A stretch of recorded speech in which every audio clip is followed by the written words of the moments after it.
বাংলায় একটা খুব পরিচিত প্রবাদ আছে, জননী জন্মভূমিশ্চ স্বর্গাদপি গরীয়সী। মানে মা আর মাতৃভূমি স্বর্গের থেকেও বড়। হুম। আর জীবজগতে তো আমরা প্রায় সব ক্ষেত্রেই দেখি যে মায়ের ভূমিকাই প্রধান। মানে মায়ের ত্যাগই শেষ কথা। কথাটা একেবারে ভুল নয়। বেশিরভাগ প্রজাতিতেই তো দেখি সন্তান জন্ম দেওয়া থেকে শুরু করে তাকে বড় করার পুরো দায়িত্বটাই মায়ের উপর থাকে।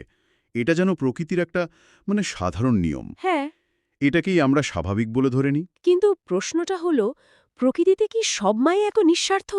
এই নিয়মের কি কোনো বড়সড় ব্যতিক্রম থাকতে পারে না? পারে তো, অবশ্যই পারে। আজ আমরা ঠিক এমনই এক অদ্ভুত মায়ের গল্প বলবো, যে তার সন্তানদের সব দায়িত্ব শুধু স্বামীর ওপরই চাপিয়ে দেয় না। বরং তাকে সেই দায়িত্ব পালনে বাধ্য করে। একদম। আর তারপর নিজে একেবারে মুক্ত হয়ে অন্য সঙ্গীর খোঁজে বেরিয়ে পড়ে। এইটুকু শুনলেই তো যে কারোরই মেজাজ খারাপ হয়ে যাওয়ার কথা। মনে হবে এমন স্ত্রীর জন্য তো রাগ হওয়াটাই স্বাভাবিক, আর ওই স্বামীর জন্য সহানুভূতি। ঠিক তাই। কিন্তু সেই রাগ বা সহানুভূতি দুটোই আমাদের একটু সামলে রাখতে হবে। কারণ আমরা যাদের কথা বলছি তারা তো মানুষ নয়। না, মানুষ নয়। এরা আসলে এক বিশেষ প্রজাতির জলজ পোকা। জীববিজ্ঞানীরা এদের বেলোস্টোমাটিদে ফ্যামিলির মধ্যে ফেলেন, কিন্তু আমরা একে এর ইংরেজি নামেই চিনব, জায়ান্ট ওয়াটারবাগ বা দৈত্যাকার জলমাছি। আর আজকের আলোচনায় আমরা এই অদ্ভুত পোকার পারিবারিক জীবন আর প্রকৃতির প্রচলিত ধারণার বাইরের এক আশ্চর্য বাস্তবতাকে তুলে আনব। এখানেই তো বিষয়টা সবচেয়ে আকর্ষণীয় হয়ে ওঠে। পোকা জগতে এমন অনেক আচরণ দেখা যায় যা আমাদের মানুষের তৈরি সামাজিক ধারণা দিয়ে বিচার করা যায় না। ঠিক। আর এই দৈত্যাকার জলমাছি যেন তারই একটা সেরা উদাহরণ। তাহলে প্রথমেই এই পোকাটার সাথে একটু পরিচয় সেরে নেওয়া যাক। আমি যতদূর জানি গ্রামের দিকে এর একটা বেশ ভয় ধরানো নাম আছে, আঙুল কাটা পোকা। হ্যাঁ, নামটা অনেকেই শুনে থাকবেন। পুকুর, খাল বা বিলের ধারে গেলে এদের দেখাও মেলে। কিন্তু নামটা শুনলেই তো মনে হয় এটা বুঝি আঙুল কেটে নেয়। আসলেই কি তাই? শিকার ধরার জন্য সাঁড়াশির মতো তৈরি। কোনো কারণে ভয় পেলে বা বিরক্ত হলে সেই পা দিয়ে খুব জোরে আঁকড়ে ধরে। ও আচ্ছা, সেখান থেকেই হয়তো ওই নামটা এসেছে। হ্যাঁ, সম্ভবত। তবে একটা কথা, এর হুলের কামড় কিন্তু বেশ যন্ত্রণাদায়ক। কারণ শিকারকে কাবু করার জন্য এরা এক ধরনের পাচক রস শরীরে ঢুকিয়ে দেয়। আচ্ছা, আর দেখতে কেমন হয় এরা? আমি যতদূর জানি ২-৩ সেন্টিমিটার লম্বা, কালো বা গাঢ় বাদামি রঙের। হ্যাঁ, আর গড়নটা ওপর নিচ থেকে বেশ চ্যাপ্টা, অনেকটা ডিমের মতো। আমার ছোটবেলার একটা মজার ঘটনা মনে পড়ছে। আমরা বন্ধুরা মিলে পুকুর থেকে এই পোকা ধরে ডাঙায় এনে উল্টে দিতাম। আর কি আশ্চর্য, ওগুলো সঙ্গে সঙ্গে মরে যাওয়ার ভান করে একেবারে কাঠ হয়ে পড়ে থাকতো। হ্যাঁ হ্যাঁ, ওটা ওদের একটা দারুণ আত্মরক্ষার কৌশল। হ্যাঁ। আমরা তো ভাবতাম মরেই গেছে, কিন্তু কিছুক্ষণ পর দেখতাম চুপি চুপি পা নাড়াতে মরাতে ঠিক সোজা হয়ে আবার জলের দিকে হেঁটে চলে যাচ্ছে। বিজ্ঞানের ভাষায় একে বলে থ্যানাটসিস বা প্লেইং ডেড। শিকারী প্রাণীর সামনে হঠাৎ করে নিথর হয়ে গেলে অনেক সময় তারা আগ্রহ হারিয়ে ফেলে। যা হোক, এই পোকাদের পৃথিবী জুড়ে মিষ্টি জলের বিভিন্ন উৎসেই পাওয়া যায়। কিন্তু এদের সবচেয়ে অবাক করা তথ্যটা হলো, যেটা আপনি বলছিলেন, যে এই প্রজাতির প্রায় সব পুরুষ পোকাই তাদের স্ত্রীদের দ্বারা একরকমভাবে অত্যাচারিত হয়। হ্যাঁ, এটা কোনো একটা দুটো ঘটনা নয়, বরং তাদের জীবনচক্র আর টিকে থাকার কৌশলেরই একটা প্রতিষ্ঠিত অংশ। এই যে বললেন সব পুরুষ পোকাই স্ত্রীদের দ্বারা অত্যাচারিত হয়, এটা শুনতেই তো কেমন অদ্ভুত লাগছে। তার মানে এদের মিলন বা প্রজননের প্রক্রিয়াটাও নিশ্চয়ই খুব স্বাভাবিক বা শান্তিপূর্ণ নয়। শান্তিপূর্ণ তো নয়ই, বরং যুদ্ধ বললেও খুব একটা ভুল হবে না। যুদ্ধ? হ্যাঁ, পুরুষ জলমাছিরা পারতপক্ষে স্ত্রী জলমাছিদের এড়িয়ে চলে। তাদের মধ্যে একটা ভয় কাজ করে যে একবার কোনো স্ত্রীর নজরে পড়লে আর রক্ষে নেই। সোজা কথায় বিনা মাইনে চাকর হয়ে খাটতে হবে। তার মানে এটা কোনো প্রেম ভালোবাসার ব্যাপার নয়, রীতিমতো জোর জবরদস্তির সম্পর্ক। একদম। স্ত্রী জলমাছি আকারে পুরুষের চেয়ে কিছুটা বড় আর অনেক বেশি আক্রমণাত্মক হয়। সে তার পছন্দের পুরুষকে টার্গেট করে এবং রীতিমতো জোর করে তাকে কাবু করে ফেলে। পুরুষটা কি পালানোর চেষ্টা করে না? আপ্রাণ চেষ্টা করে, জলের নিচে ছোটাছুটি করে, কিন্তু গায়ের জোরে স্ত্রীর সঙ্গে পেরে ওঠে না। শেষ পর্যন্ত স্ত্রী পোকাটা তাকে ২ পা দিয়ে সাঁড়াশির মতো চেপে ধরে, তার পিঠের ওপর চড়ে বসে আর ডিম পাড়তে শুরু করে। ও বিশ্বাস্য! কিন্তু জলের নিচে পিঠের ওপর ডিম পারলে সেগুলো তো ভেসে যেতে পারে বা নষ্ট হয়ে যেতে পারে। ওগুলো আটকে থাকে কিভাবে? এখানেই প্রকৃতির এক অসাধারণ কৌশল দেখা যায়। স্ত্রী পোকাটি ডিম পাড়ার সময় সিমেন্টের মতো এক ধরনের আঠালো পদার্থ বের করে। সিমেন্টের মতো? হ্যাঁ, এই আঠা দিয়ে সে প্রত্যেকটা ডিম পুরুষের পিঠের শক্ত খোলসের ওপর নিখুঁতভাবে আটকে দেয়।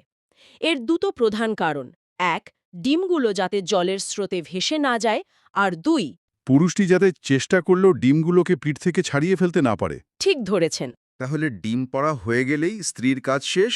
সে কি আর কোনো খোঁজ খবর? একেবারে শেষ। তার কাজ ওখানেই শেষ। প্রায় ৫০-৬০টা ডিম পাড়ার পর সে পুরুষটির পিঠ থেকে নেমে যায় এবং আবার নতুন সঙ্গীর খোঁজে চলে যায়। ভাবা যায়। তার দিক থেকে দেখলে এটা একটা খুবই কার্যকর কৌশল। সে নিজের শক্তি খরচ না করে অন্যকে দিয়ে ডিমের যত্ন করাচ্ছে আর নিজে মুক্ত হয়ে আরও বংশধর তৈরির সুযোগ পাচ্ছে। বেচারা পুরুষটার তখন কি অবস্থা হয়? সে কি এই ডিমের বোঝাটা সহজেই মেনে নেয়? না, একেবারেই না। স্ত্রী চলে যাওয়ার পর সে রীতিমতো ছটফট করতে শুরু করে। মানে ডিমগুলো ফেলে দেওয়ার চেষ্টা করে? প্রাণপণ চেষ্টা করে। কখনো পা দিয়ে খোঁচানোর চেষ্টা করে, কখনো জলের নিচে কোনো পাথর বা গাছের ডালের সাথে পিঠ ঘষে ডিমগুলো ফেলে দেওয়ার কসরত করে। সে কি সফল হয়? বেশিরভাগ ক্ষেত্রেই ব্যর্থ হয়। ওই আঠা এতটাই শক্তিশালী যে ডিমগুলোকে আলাদা করার প্রায় অসম্ভব। প্রায় অসম্ভব। তবে হ্যাঁ, অনেক চেষ্টার পর যদি একটা ডিম খসিয়ে ফেলতে পারে, তখন একটা অদ্ভুত ঘটনা ঘটায়। সে সেই ডিমের ভেতরের রস শুষে খেয়ে নেয়। কে নেয়? কেন? বিজ্ঞানীরা মনে করেন এটা একরকমভাবে স্ত্রীর ওপর তার জমে থাকা রাগের বহিঃপ্রকাশ। কিন্তু গল্পের আসল মোড় তো সম্ভবত এর পরেই আসে, কারণ তার পিঠে তখনও বেশ কিছুটা জায়গা খালি থাকে। এই খালি জায়গাটাই কি তার জন্য নতুন বিপদ ডেকে আনে?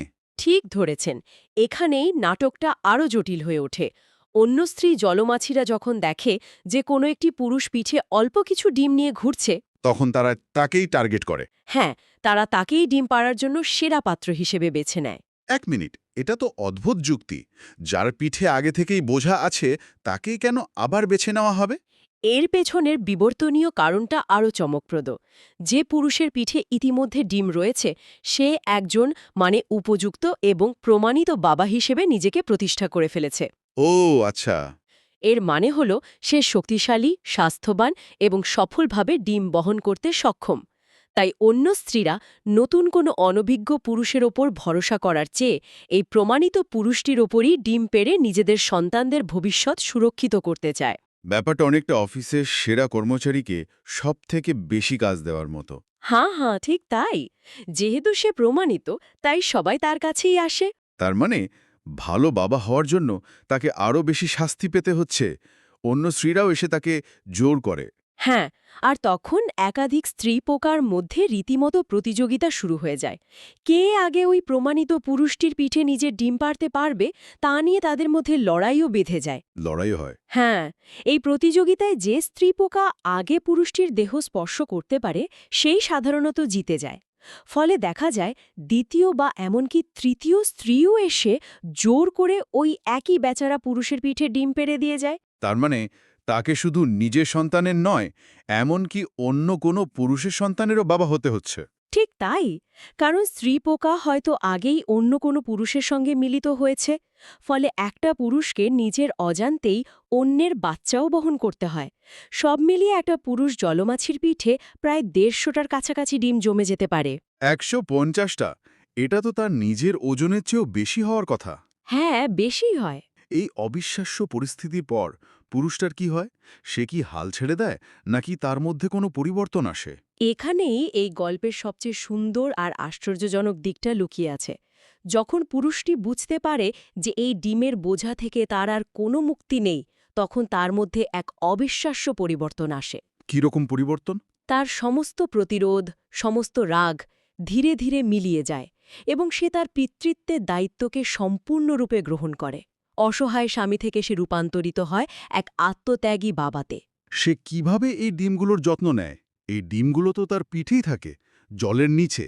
এদের বিকাশের জন্য প্রয়োজনীয় অক্সিজেন বা বাতাস, সেগুলোর কি হয়? আপনার প্রশ্নটা খুবই গুরুত্বপূর্ণ, আর এর উত্তরের মধ্যেই বাবার মূল দায়িত্বটা লুকিয়ে আছে। ডিমের ভেতরে থাকা ভ্রূণের বিকাশের জন্য নিয়মিত অক্সিজেনের প্রয়োজন হয়।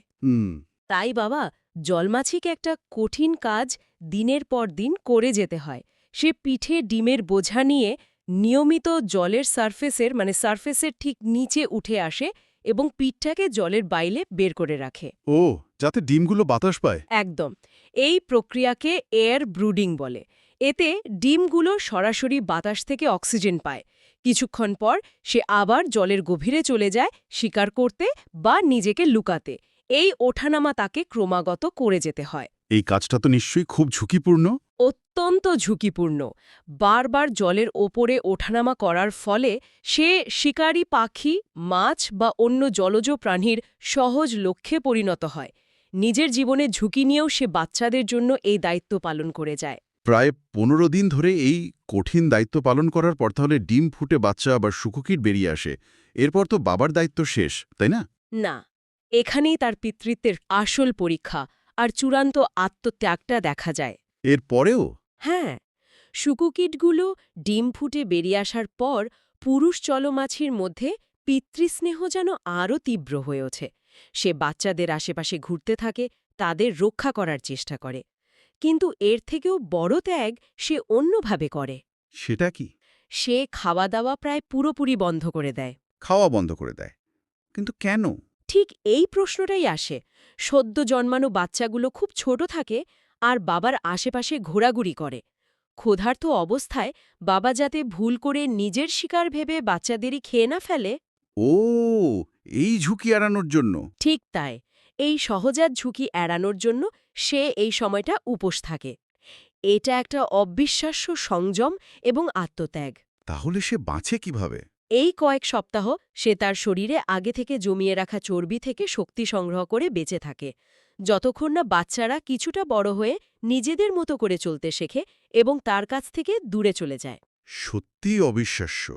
যে পুরুষটা শুরুতে বাবা হতেই চায়নি, সেই পুরুষটা শেষে সন্তানদের জন্য নিজের জীবন বাজি রাখছে, এমনকি খাওয়া দাওয়াও ছেড়ে দিচ্ছে। একদম।